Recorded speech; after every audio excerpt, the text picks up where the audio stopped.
What's up, people? Welcome to this episode of the By the Hood webcast / podcast, because I don't know how you're consuming this content. As usual, I'm your host, Jimmy. My brother Corey's back in the building. Corey, what's going on? What's going on, brother Jim? Oh, man, I can't complain. Ain't nobody listening. But listen, this is episode 22, I believe. Yeah, 22, 21, 22, one of the others. But as usual, man, for all our supporters out there, because, the platform is growing. We appreciate it. Everybody on Instagram, all the DMs, the ones I couldn't get to, I apologize. I'm trying to work through them, but this thing is growing and people are reaching out and sharing our content. So I want to say thank you, but also continue to share this content. I don't care if you share it with just one person. Make sure you share it at Apple Podcasts, the Google Podcasts, the YouTube, whatever it may be, because we want to make sure we get these stories out. These are brothers and sisters who are doing amazing work in business, in the community, and building all sorts of great things, which leads me to our current guest that we have for this week. Little background about how this came about. I actually just read this brother's book, and everybody who follows me knows that I read a lot of books and I post about them. I finished his book, and I was blown away by the topic. It's called Bitcoin in Black America. And it wasn't that it was about Bitcoin, because we've had conversations about cryptocurrency on the show before. Offline, we talk about it. But it was some of his ideas and thoughts were like, I don't like to say the word revolutionary because it's used too loosely, but they were revolutionary. Like some of his ideas, just resonated with me. So I reached right out to him and said, "Yo, I got to get you on the show." Come to find out, we follow each other on Twitter. Here's the thing about social media, which is beautiful. There's a lot of people in the personal finance space, and I converse online all the time. So salute to all you guys in the personal finance space. But, so I have a lot of questions for this brother. Get him to tell his story because he has an amazing story. Like I said, I just read the book. I don't want to, ruin his story for anyone, but he's an author. I just mentioned that. He's the host of his own show on YouTube, The Gentleman of Crypto. And he's the founder of a startup called the Blockchain app. And we're going to ask him about his startup as well as all his work. So without further ado, man, I want to welcome Bitcoin Zay, Isaiah Jackson, but he's known as Bitcoin Zay. What's going on, brother? Oh, yeah. Appreciate it. Glad to be here, brother. Glad to be here, man. Listen, man, you share a lot of ideas in your book, and I'm like, wow, I never thought about it from that perspective. Like when people talk about crypto, specifically in our space, it's always talked about from the investment side, whether it is a good investment, whether it's not a good investment, what is it, things like that. But you talked about the utility of it in a lot of different ways that I found awesome. But before we get into that, how did you get your start into the crypto space? Like, what's your background? Where are you from? And, give us a little bit about your background. Oh, yeah, absolutely. Well, I am from Charlotte, North Carolina. So I'm based now in LA, but I am from Charlotte, North Carolina. I started with Bitcoin in 2013. I was one of my roommates that I was with at the time. I had just graduated college. I had an apartment with some roommates. He actually worked for Charles Schwab at the time. They discussed Bitcoin back in 2013, and he was like, I don't know what the hell this is. I have no clue what they're talking about, but I have a tech background. So I sort of understood the utility of it, how it sends encryption. I had heard all those things before. So I had sort of a leg up, but once I listened to Max Kaiser, who, if your listeners listen to Max Kaiser, he's a great source, heard one of his interviews and I was sold. I was basically at a point, I was a high school teacher at the time. I was teaching computer science out in Raleigh, North Carolina. And I was, making no money at all. It's sort of like teachers do. And I just thought from a money standpoint, this would be something good to invest in. From that standpoint, started learning more about the technology. In 2014, 2015, if anybody was around during that time, the price was flat for about a year and a half. Nothing really happened. So took that time to educate myself. And from that point, started doing trading and consulting and mining as well, Bitcoin and Litecoin. Once I got started with that, I kind of switched my mindset from, hey, I can make money from it to this technology is about to change everything. And that's when me and my business partner started KRB Digital Assets Group, which we still run to this day, consulting around the world, as well as doing the show, like you mentioned earlier, The Gentleman of Crypto. And that sort of is what led me to write the book as well. Once I started seeing all of the solutions that could come from Bitcoin, I was like, this is perfect for Black people. I don't see why this isn't one of the most discussed topics out there, because the synergy between how Black economics is discussed and the way Bitcoin works is right there. I mean, it's literally what we've been talking about for years. So that's how I got into Bitcoin. That's why I wrote the book. What was the price when you first got into the space? What was the price, if you remember? It was about $180. I bought my first 2 Bitcoins in 2013. I basically spent all of my savings to buy it at that time because I was like, what I'm doing now isn't working. Let's see. Let's see what this does. And if you know anything about teaching in North Carolina, they're the third lowest paying state in America. So Wow, didn't I know was that. literally making just enough money to go back to work. I mean, so I was like, it's got to be something different. But once you get into the industry, you start realizing money is cool, but the use case of it changes everything. Yeah, you know, it's interesting. So my experience with Bitcoin, it actually started with my brother Corey here, who just kept telling me buy it, buy it. So I have a real estate background, real estate investor, dividend stock investor, and I was trying to fully understand it. And he was like, "Look, nobody really fully understands it. Just shut up and buy it." Like, Yeah. so I bought some, and when it started to rise, like what was it, 2018 or whatever, it started to rise. I literally 2017. 17, whenever, 17. yeah, 17, whenever it went Big bull crazy. run. Yeah, when it went crazy. I sold a bunch of it. I was anywhere, I think it was around 13, 15,000 around there because I literally got scared because I never had, listen, I've been investing for years, but I never had anything like crazy like that it literally scared me. I was like, yo, this is too good to be true. So, but it's a positive story because I sold Bitcoin and bought a piece of real estate with it. So people tell me whether it works or not. I'm like, I got bricks that show you that it actually works. Absolutely. But it's also funny because like, so my brother Corey, we've had debates online, offline with people who are, you know, Bitcoin maximalists, let's say that, and some people who still don't believe in the space. And the one thing that he said that resonated with me, and it made me like, you know, and I saw your book, had to get it, was he said, this is one of the biggest transfers of wealth that we'll ever see in our lifetime. And Black people need to be taking a part of it. Right. So Yeah, that's all I talk about. yeah. So it's funny. So I took some notes from your book. Like I said, I really enjoyed your book. You said in there that as Black people, we should let Bitcoin and cryptocurrency be our economic language and force other businesses to get down and lay down. Now, being from Philly, the last part, get down and lay down, that kind of resonated with me. I already know. Yeah. So when you say that it should be our economic language and force other businesses to do, like, what do you mean by our economic language in terms of Bitcoin and how it, works within the Black business ecosystem? Oh, yeah. Well, when I talk to different financial groups and consult with different people, one of the things I point out to them is if we talk about Black economics, circulating the Black dollar, doing things with each other, one of the biggest things that I see out here in LA is there's Koreatown, there's little Ethiopia, there's the Russian part, there's little pockets where economically they're viable and they don't necessarily care about politics or anything because business-wise, they make that money. Now, with Black people, because we're sort of scattered as we are around the globe, digitally, you can actually create a community and use it as your economic language if you start to do things such as accept tips for Bitcoin. If your business accepts Bitcoin, if you invest in Bitcoin, if every time somebody speaks to Black people, they're bringing up Bitcoin, at a certain point, that is the leverage we need to have sort of an economic language. If we're saying, hey, we're moving away from this Titanic boat that's about to ship, which it's about to crash, I think, which is what we're on now. We're moving away from that. We're going to another system. I think that is what we can consider economic language in a digital world, and we can involve international Black people all around the world, in my opinion. Yeah, and just to ask you another question about the book. You have another quote in the book. You said that Bitcoin makes you inherently entrepreneurial. Why do you feel that Bitcoin just by itself makes people entrepreneurial? Oh, yeah. Well, one of the biggest aspects of being an entrepreneur is taking a chance. Basically, having the gumption to say, hey, I'm gonna jump out on this ledge, do this, and basically do what other people haven't.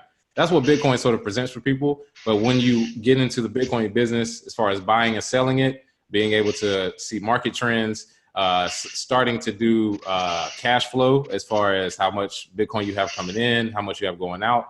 That's all the blockchain is a digital ledger. So it literally makes you entrepreneurial. And then when you start to realize, hey, I can sell goods for Bitcoin, that starts people along the path of starting businesses. And that makes it a currency. Once you sell goods with it and accept it as currency, that's what it becomes. Mm-hmm. Absolutely. And like you said, once you do that, you have kids that can get involved, teenagers, you have any business you want to start, there's no barrier to entry. So once Bitcoin becomes a part of somebody's life or somebody's investment, they start to realize, hey, I'm doing what entrepreneurs do automatically anyway, sort of on the business side. And then I've seen probably 80% of people that get involved with Bitcoin start a business at some point involved around the space. Okay.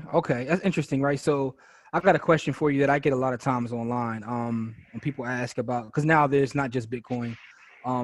My personal use case in terms of trying to use it as a currency, Actually, I like Litecoin a lot better, and that's just my personal case, like use case in terms of like using it to send for value. But I get a lot of questions online, and people ask about with all these what they call them shit coins now, with so many different coins.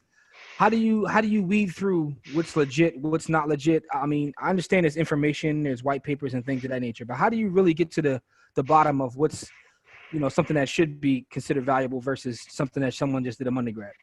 Oh yeah, I tell people for the most part, 99% of the industry is shitcoins. It's just mostly people trying to take your money and trying to make up some sort of use case that doesn't exist or some problem that doesn't exist. Create a use case. Stick with Bitcoin is what I tell most people, and I believe options such as Litecoin, because it is faster, the blockchain is less congested, it's better for payments for most people. Like you said, I've heard that plenty of times.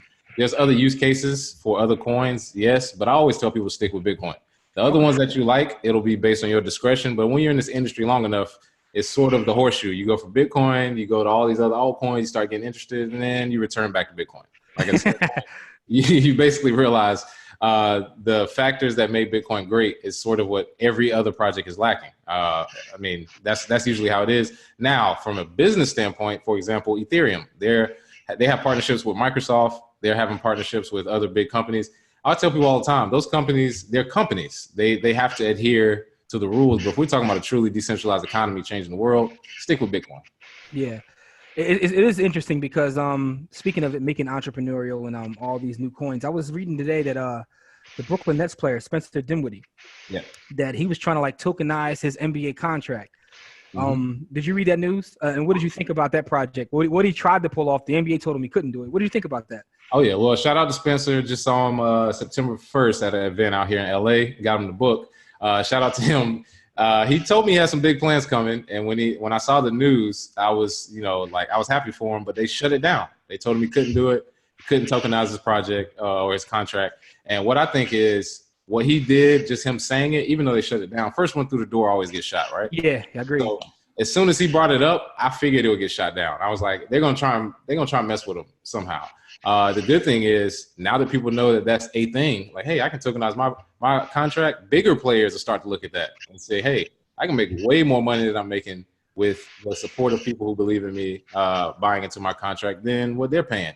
And he's a mid-tier player making what, $34 million, I believe his contract is. How about that? I know. That's mid-tier. Yeah, I know. Making 100, 200 million, like, hey, I want to tokenize half my contract, and I want to have people actually buy into it so they can earn money as I do. So I think that will happen sometime in the near future.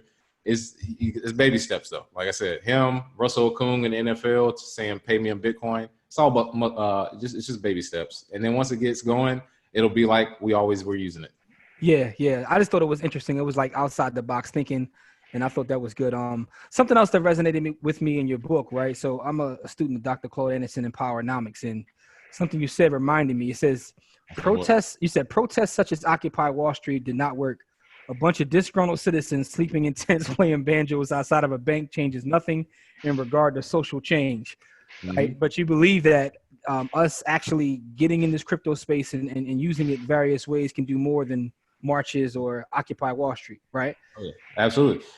When I've looked at the landscape of how politics and all this stuff works, all of it is business deals. And being in business, all you have is leverage. If you don't have leverage, what are you even talking about? You shouldn't even be in the room. If you're going to cry and ask, please give me stuff, that's never going to work. It's going to take 100 years. It's going to take 200 years. But if you have a product such as Bitcoin where you can create some sort of financial leverage saying, hey, we'll exit this entire system completely and we'll go to something totally different, that gives you leverage in the political arena, in the social arena, and you don't have to risk basically what I stated. The next paragraph right after that was black people are more at risk when you go out with a lot of the, white, whoever, people who are out there. They're not going to be the ones get arrested, getting beat up, getting held overnight. It's going to be us. And we're out there just out there in the wild, basically. And there's no point in doing that anymore, in my opinion, because it hasn't worked. I mean, asking has not worked. You have to get to a point, and that's why I think Bitcoin changes your mindset. You have to get to a point where you're like, I'm going to take what I believe is ours. And if you have the investment in an asset that everybody around the world wants to own, that is how you become, like I said, more economically viable. You got to have leverage somewhere. Yeah. Oh man, that's great stuff there. Great stuff there. So you also, outside of the book, you have your show, Gentlemen in Crypto, and you guys go every day, right? Every day, Monday through Friday. We were doing 3 p.m. for a long time. We just started back doing 10 a.m. simply because our schedules are so crazy, just doing it earlier. But yes, Monday through Friday, 10 a.m. How did that come about in terms of like, look, let me do a daily show about the crypto space? How'd that come about? Oh, yeah. Well, in 2017, it may not seem like it, but I'm more of an introvert. I've never made a video in my life before 2017 about crypto. So what happened was my business partner, who is he's in the Hollywood industry. He's done a lot of commercials, movies, all that stuff. He basically informed me like, hey, what you're telling me, because I taught him about Bitcoin. He was like, what you're telling me, everybody needs to hear it. And we need to get it out in an efficient way. Let's do a daily show. There's nobody out there doing it. Every crypto show we saw was some boring ass white boy monotone talking language that most people don't understand. That's what we got tired of. And we were like, all right, if we're going to learn about crypto, or if people want to learn about crypto, one of the best ways is a daily show. We put out the news as well as answer questions, and we do it live. So we are at episode 480. We did 480 today. And literally every show we give away free crypto. And we also, like I said before, answer all our questions live. So it's nothing pre-recorded. Everything people ask, they shoot at us, we do it. Because I feel like most people who do videos pre-recorded, they're great. But when you catch some people live, they don't know what the hell they're talking about. I mean, it's just how it is. I've been at conferences. I've talked to these people, and I'm like, what? That doesn't make any sense. Like, how long have you been in this space? They don't really know what they're talking about. So I wanted to challenge ourselves. I came up with the live part. So we could basically say, hey, yeah, give us whatever questions you got. We're in this industry. I've been here going on 7 years now. So, yeah, that's dope. And I'll make sure I put a link in the description so people could take a look at your show because you give a lot of information there. Speaking of that, so now that you're in this industry and you're going to conferences and, you're meeting people who are doing amazing projects, that's another thing. Your book is worth the price just because at the end of the book, when you have that long list of resources, like it's funny because as I was reading through, I was like, man, I got to highlight all these resources. And I got to the end, like, oh, he already did it. But so you're meeting people in all different walks of life within the space. The question I have is, how many people of color do you see, or let me say black people, because I hate the term people of color. How many black folks do you see when you go to these conferences? When I first started, it was just me. I was like a fly in milk. A fly in milk. Yeah, literally. I really felt like I was the only black person that knew about this and was doing it back, 2013, 2014. In today's time, I would say probably still less than 2 or 3% of conferences are black. However, I do want to shout out Sinclair Skinner, the first black person I saw talking about crypto. He runs a company called Bitmari, and he puts on the Black Blockchain Summit every year in DC the last 2 years. So just was there September 9th and 10th. So I want to shout out to him for that because we both said the same thing. He came out to Hollywood.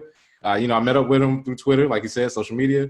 And the first thing he said was, I'm tired of going to these conferences and there's no black people there. Like, I don't know any black people in crypto, and this is something that we should all be a part of. So yes, right now it's getting better, but I'm trying to push the wave forward even more so people aren't as scared. That's why I wrote the book how I did. Okay, that's dope. That's dope. I got to reach out to him too because I would definitely love to see that because like I said, I love to see people in all kinds of spaces. I love to see our people, like our last show, option traders. I love to see real estate investors. I like to see us in all these spaces because, like Corey always says, there's money like flowing on a daily basis in all these spaces, and we need to have our foot in all of them, right? I don't get into the debates about what's better than this or that's better than that. I'm like, yo, do all of it. It's money out here. It's money, yeah. Yeah, I don't understand that. Yeah. I don't get into that. Just get all of it. Get all the bread. You know what I'm saying? So, and also, so let's talk about your startup. You have a startup called Blockchain App. Can you tell our audience what is Blockchain App? How'd you come up with the idea, and what's the future for Blockchain App? What is it? Oh yeah, well, I saw a problem in the industry. 99% of venture capitalist money goes outside of the black community. So right now, black community only gets about 1% of that investment, and black women only get about 0.2% of that. And what people need to understand is a lot of the wealth in this country is parked in businesses through venture capitalism.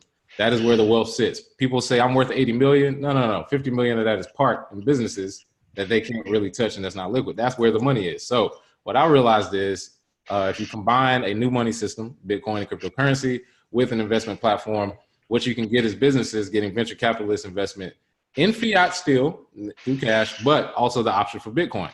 And the reason I wanted to create an investor platform like that. It matches business owners with investors. What that does is it allows the barrier of entry to be gone. So if you're only looking at U.S. investors with fiat, that's fine. But if you actually raise your money in Bitcoin and cryptocurrency, there is borderless. You can get money from Kenya. You can get money from the Caribbean. You can get money from anywhere. And if you're a business, it takes away the risk of it being personal, one-on-one loans, because you actually have a track record of cash flow, balances, all of that stuff. So that is what blockchain is. One of the best parts about it is not just Black-owned businesses, it's small businesses in general, but it gives you the platform to be able to broadcast your business peer-to-peer. That's one of the biggest things I want people to realize is getting in a room with a lot of these venture capitalists is damn near impossible. One of the things they want, and one of the things we provide, is the opportunity to give a 15-second pitch. You can do it right on your profile. They can see what sector they're looking at, and investors can quickly decide whether or not, hey, we want to invite them in, we want to talk more.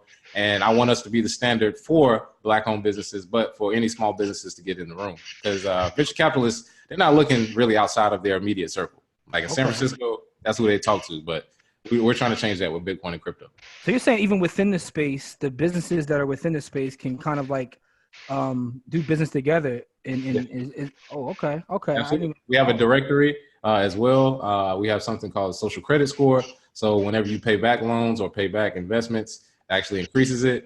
So it's not based on any type of outside, my brother's cousin is forget all that. It's either you got it or you don't. And that's what I think Bitcoin does. It takes away the bias. And that's one of the things that when you talk about business, when you take away the bias, a lot of times you start to see those diversity numbers increase regardless, because the bias.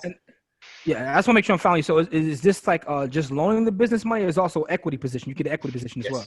Mm-hmm. You take equity positions, yes. Crowdfunding, all of that as well, yes. So you're allowed to do all of that on there.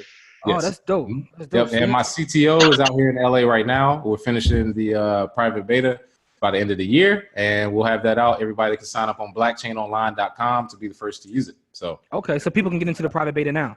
Mm-hmm. Or you can sign up for it, yes. And the private beta will be released December 2019. Okay, dope. All right, man. That's an interesting idea. Crazy. Yeah, that's interesting. That could be community changing. No, absolutely it could. Absolutely it could, man. And one of the things that we try to do is support and help Black businesses and small businesses. So, man, when having that information when we do because and actually for the people out there who are listening too, we're actually getting ready to throw one at the end of October, where we're going to throw an event at a Black business. People come down and support. So having that information and trying to build that network up and giving those options of people new ways to get resources. Mm-hmm. Man, it's a whole new world we live in, man. So absolutely. So listen, so you got the book, you got the show, you're active in the space. So what's the future? Like, what is your future outside of it? Is it just building blockchain, or you got any other revolutionary ideas out there? Well, blockchain, yes, definitely will be my focus going into 2020. Of course, the book, I'll be touring at different places like that. One of the biggest ideas I do want to throw out for anybody watching your show that can be revolutionary is Bitcoin ATMs. All right, so people who don't like cryptocurrency or don't care about it, they don't like the volatility, fine, whatever.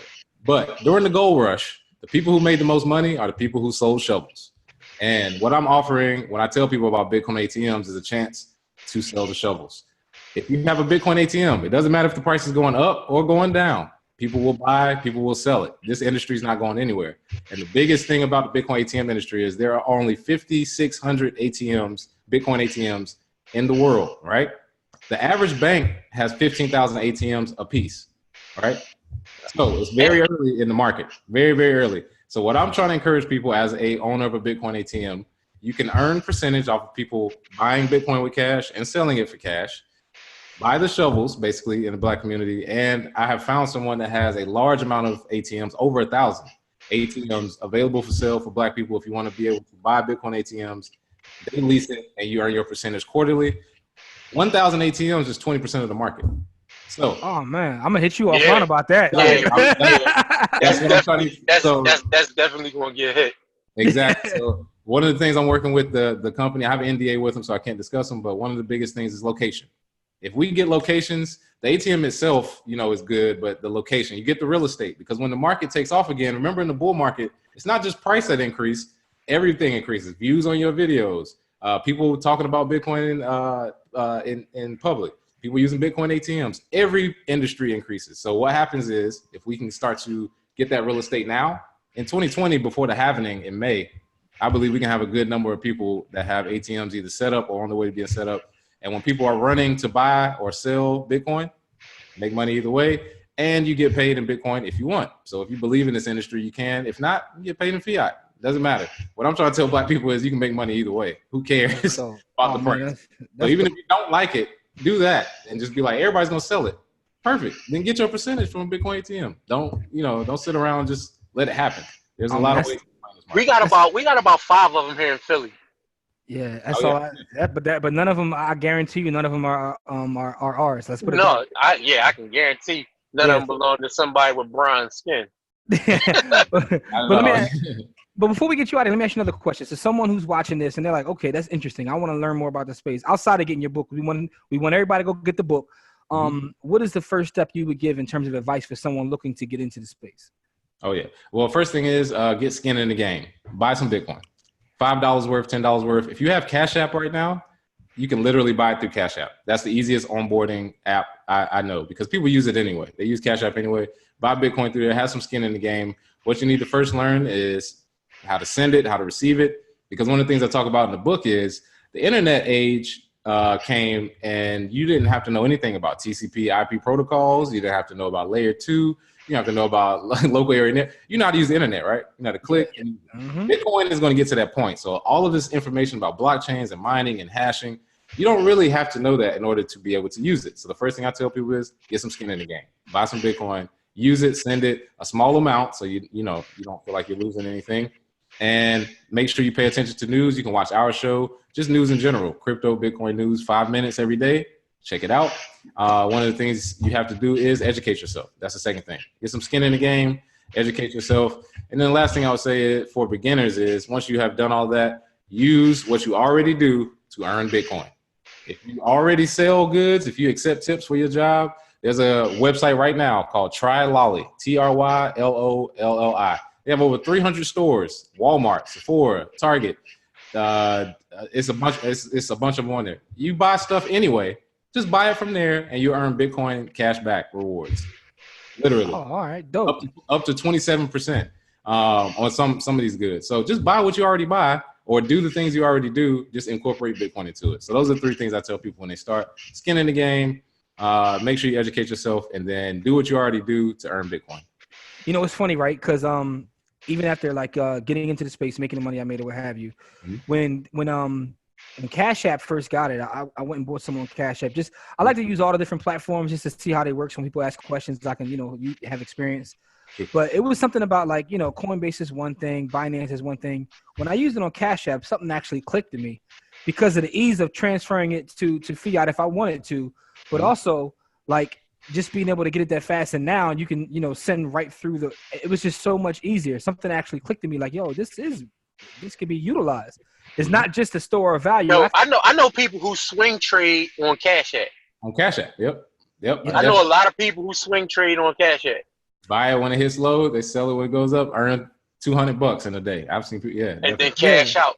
But it was something about having it on that platform where it clicked to me I could just use this as cash. For lack of a better term, this is money. It was something different about buying it on that platform versus all the other platforms where I looked at it sort of like a store of value, like gold, where I sit it to the side, I put it on my wallet. But when I saw it on there, because I use Cash App all the time, selling books or what have you. So, that it actually clicked to me. So that's dope though. But yeah, absolutely. I tell people too, if you do that, one of the things you can do is you increase your purchasing power. So for instance, the price of Bitcoin is what, 3,000 in February. If you bought Bitcoin, let's say you bought it at 3,000 and the price went to where it is now, 8,000, you basically just 2.5x your money, right? So the purchasing power that you get from Bitcoin from that is, hey, I can buy something and still have the dollar amount of Bitcoin from what I had before. And for some people who may not have another option, that may be what they have to do at a certain point. So even though we may look at it like, it's just an investment, we can use it when we feel like it. Venezuela, Iran, India, these places don't have much choices.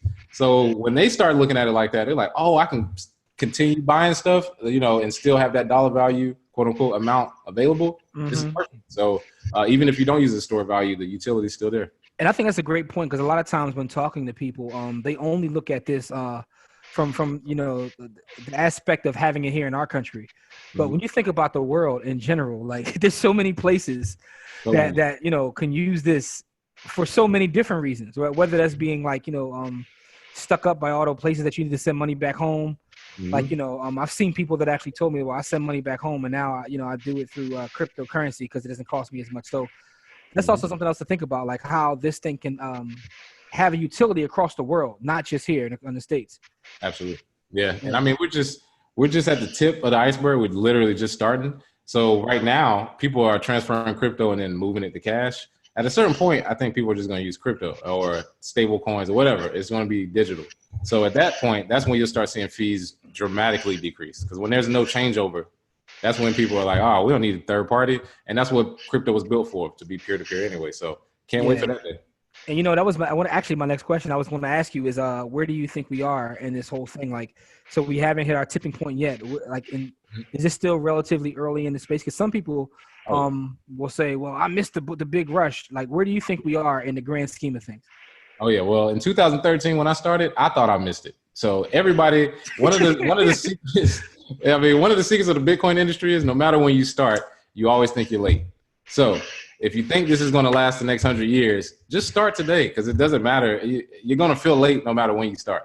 And one of the best parts about this industry is that if it is a money system that goes forward, where I see us going or see this industry going, is it will be the standard at a certain point in the next, I think, 10 years. But we'll be a country that sets it as a standard. Bulgaria is storing as many Bitcoins as possible. China is mining 80% of the supply.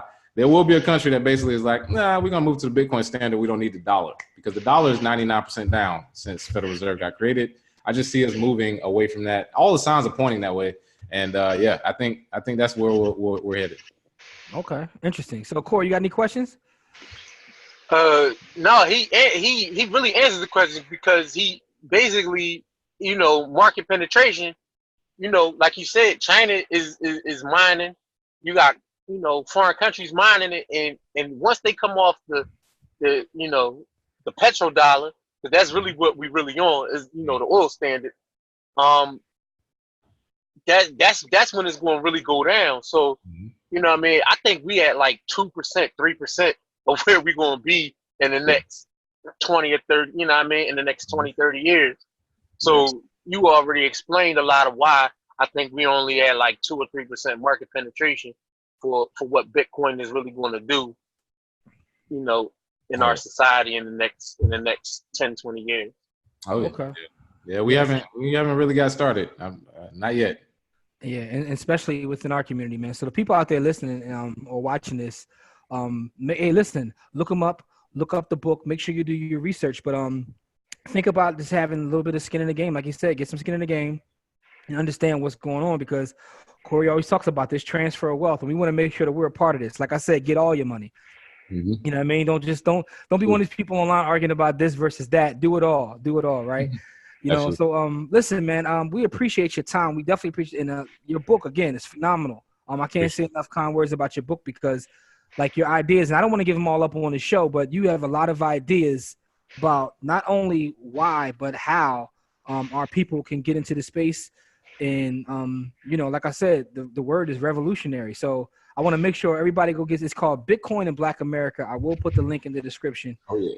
And that's what it looks like right there. Absolutely. Yeah, you going to do an audio book for it? Some people like the audio book. Yep, I'm actually recording it now. Between traveling, I haven't been able to sit down in LA and do it, but it will be coming this month. Audiobook is coming before the end of October. I've had a lot of people ask about it, and I know people like to listen to it. Yeah, no doubt. So make sure you get that book. Also, get me and Corey's book, Own Your Time and Space. That's our book too, right? So we all authors on here. How about that? 3 black men as authors. That's dope. but with that being said, though, man, listen. Thanks again for your time. Keep up the great work, man. And we make sure that as what time your show come on? What time your show come on? Tell the people. Monday through Friday, 10 a.m. Pacific time, 1 p.m. East Coast time. Okay, no doubt. What's the name of the show again? And the show is called The Gentleman of Crypto. It's on YouTube, the live show. And you can catch the podcast on iTunes, Spotify, iHeartRadio, and one other platform I can't remember right now. But yes, Spotify, iHeartRadio, and iTunes. Every day, Monday through Friday. Yep, every day. We'll put the link. We'll put the link to that, and as well as a link to his book in the description. But again, like like I said, thanks for your time, and as things progress, man, and the industry goes through changes, we want to bring you back on here to talk in the future. Especially with blockchain as you start to get that built up, because man, that's something else revolutionary. Now, I didn't really have a full understanding until you just explained it, how powerful that can be.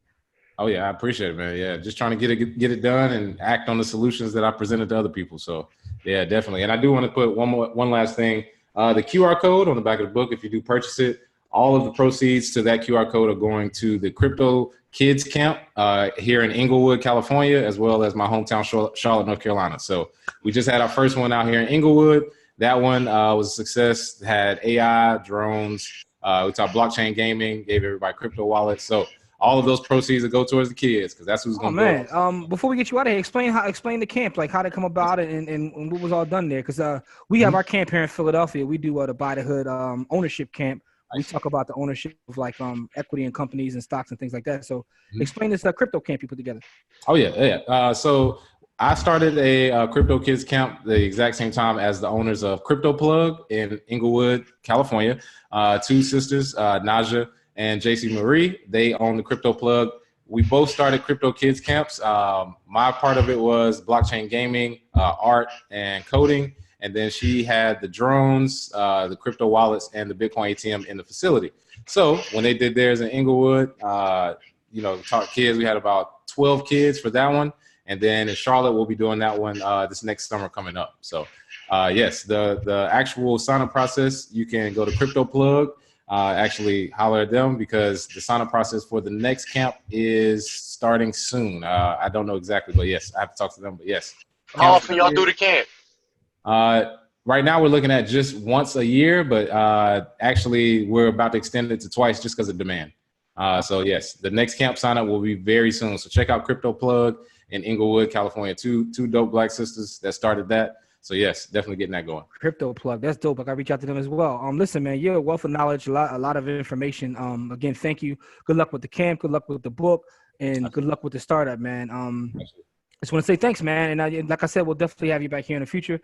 For those out there watching, don't forget, subscribe to the channel, share this content if you're listening to the podcast. Also, make sure you look up Bitcoin Zay. I'm going to put all his information in the description box. Make sure you check out his book and everything he has going on, his daily show. And share our show as well, man. Core, this is another amazing episode, right? Absolutely. Yeah, man. This warmed my heart, man. This is a man after my own heart. Oh, yeah. I got to get to Philly soon so we can chop it up in person, man. No doubt. Let's let me know. But for listeners out there, as we always say, it's not about how much money you make, it's about how much you keep. Game elevates, and we'll check you out on the next episode. Peace.